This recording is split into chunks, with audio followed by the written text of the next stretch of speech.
il faut parler de notre contexte historique aujourd'hui. C'est-à-dire il faut avoir une vision macro de l'histoire, il faut avoir une vision longue de l'histoire et avoir assez de lucidité pour nous rendre compte dans quel moment de l'histoire nous sommes. Et je pense que la nouvelle génération, vous avez parlé de votre cousine, je crois, il y a 15 ans, eh bien il faut se rendre compte d'une chose, je pense, c'est que cette nouvelle génération, c'est la génération la plus équipée, la plus compétente, la plus éduquée de l'histoire de l'humanité. Sur ça, il n'y a aucun doute.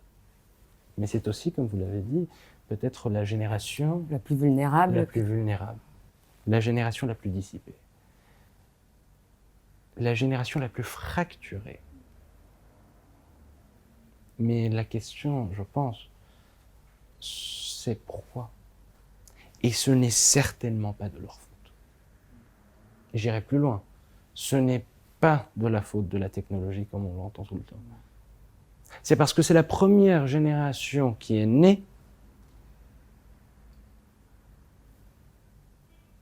avec rien dans lequel elle pouvait croire.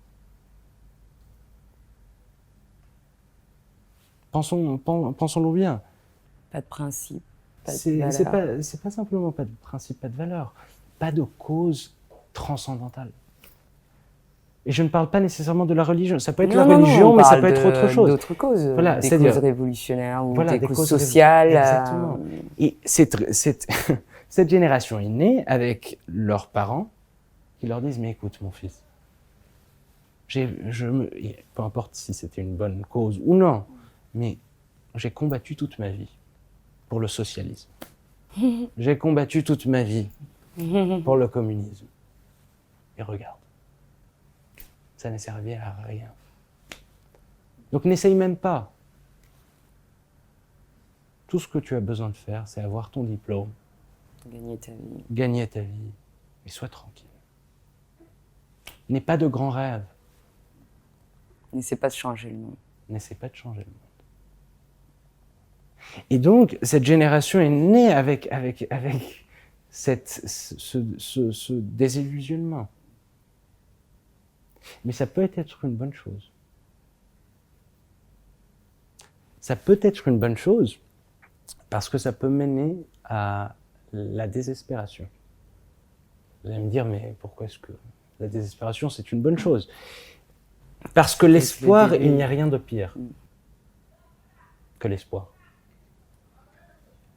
L'espoir, c'est attendre.